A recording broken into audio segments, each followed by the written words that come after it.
Allah nanti di akhirat kita akan mendapatkan syafaat beliau. Amin ya rabbal alamin. Bapak Ibu guru dan anak-anakku yang saya cintai, ada beberapa hal yang saya sampaikan. Yang pertama mengenai kesiapan kita melaksanakan imtak ini.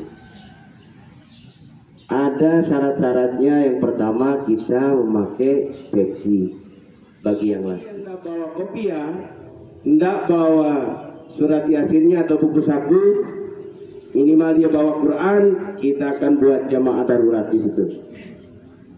Ya, saya hitung ini yang bawa buku saku ada 4 orang.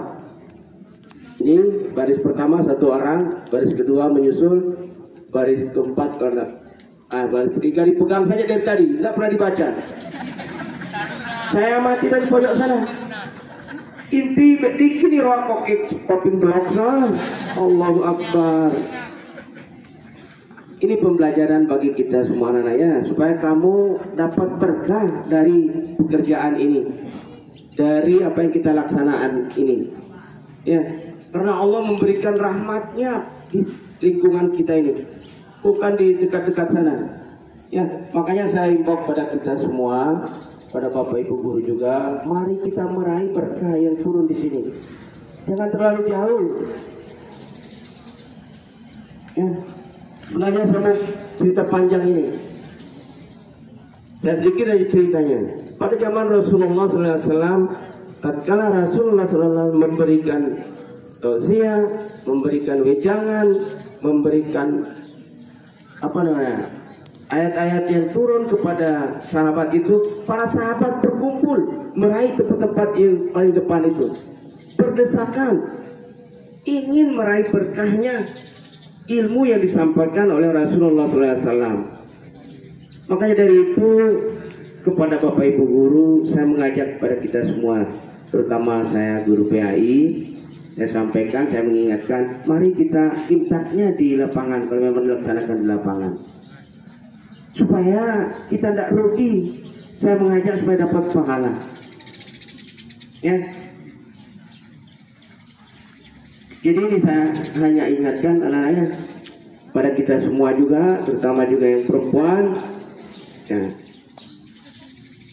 Minggu depan dan pada semuanya, minggu depan wajib membawa buku saku. Wajib membawa Al-Quran bagi yang tidak punya buku saku. Wajib memakai kopiah. Ini Masya Allah, sepertinya tidak ada arwahnya, marwahnya kita berimtak. Tidak ada peningkatan iman dan ketakwaannya ini. Sudah berapa hari kita imtak? Berapa kali ini? Berapa Jumat? Ada 4 kali ya?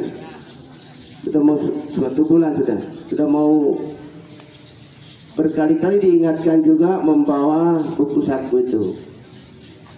Pokoknya minggu depan yang telat, yang tidak bawa buku saku, ya kita buat jamaah darurat. Kali ini masih jamaah yang baik-baik dulu. Minggu depan ada jamaah khusus, jamaah darurat namanya. Jadi itu yang perlu saya sampaikan ya. Semoga kita mendapat pahala dari apa yang kita kerjakan hari ini, dan semoga Allah ya memberikan berkah apa yang sudah kita laksanakan. Terima kasih. Yang terakhir saya sampaikan kepada petugas hari ini yang sudah bertugas dengan baik ya. Saya juga anak-anak, saya tambah ini, tetap mengamati pembacaan yasinnya. Mohon juga dilihat mat-matnya, kadang ada yang dibaca 2 harokat, dibaca 1 harokat. Ya kita kalau terbiasa begitu, maka kesalahan kita berlarut-larut, terus menerus salah kita. Maka perbaiki bacaan kita. Mana tempat seharusnya kita berhenti, membersihkan bacaannya. Jadi saya sebutkan sedikit, kalau ada tanda mim berbentuk mim, tanda wakafnya, ya wajib kita berhenti. Ya. Kalau dia ada tanda lam, maka jangan berhenti. Ya. Kalau dia di akhir, memang pas di nomor suratnya itu, maka itu boleh berhenti karena akhir daripada bacaan kita. Jadi itu yang saya sampaikan, perhatikannya. Pada yang lainnya juga begitu, pada yang bertugas. Terima kasih. Anallahu wa iyyakum ajmain. Wallahul muwaffiq wal hadi ila sabilir rasyad.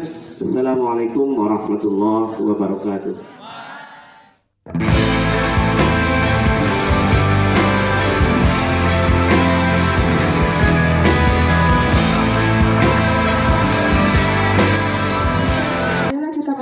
Puji dan syukur kepada Allah Subhanahu wa Ta'ala yang masih memberikan kita banyak nikmat, sehingga dengan nikmat-nikmat itu kita masih bisa melaksanakan perintahnya dengan baik. Selawat serta salam semoga selalu tercurah limpahan kepada junjungan kita, yakni Nabi besar kita, Nabi Muhammad SAW, yang dengan perjuangan beliau dan para sahabatnya kita bisa merasakan manisnya iman dan indahnya Islam.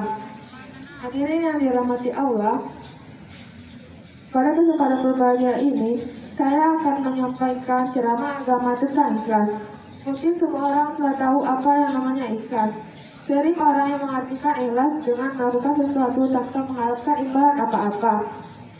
Dalam agama kita, ikhlas adalah melakukan sesuatu karena Allah Subhanahu wa Ta'ala.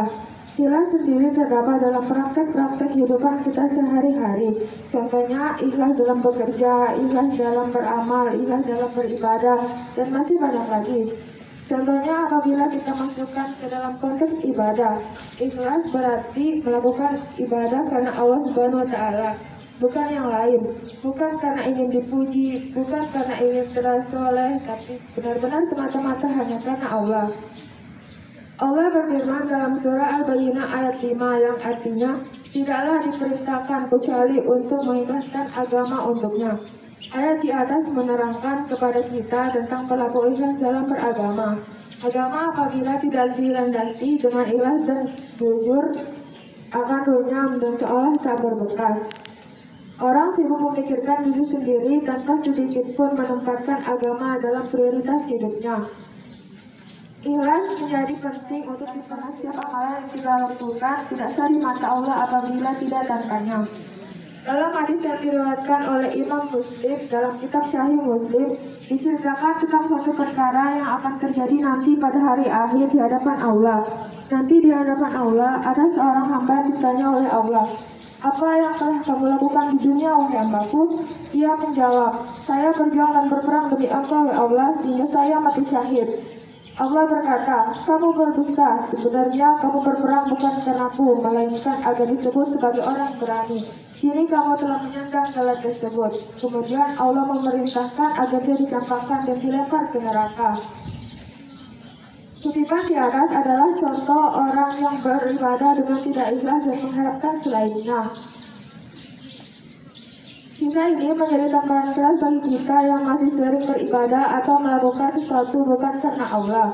Hadirin yang dirahmati Allah, dalam beramal, ikhlas menjadi ukuran sebesar apa pahala yang kita dapat. Semakin ikhlas seseorang dalam beramal, semakin besar juga balasan-balasan yang diterima. Semakin murni karena Allah dia melakukan sesuatu, maka semakin bernilai amalan itu di sisi Allah Subhanahu wa Ta'ala. Setelah kita memahami isi dari berlaku ikhlas, maka marilah kita mulai memupuk dan melatih diri kita untuk ikhlas dalam segala hal, sehingga apa yang telah Rasulullah silatkan dalam hadisnya tidak terjadi pada kita.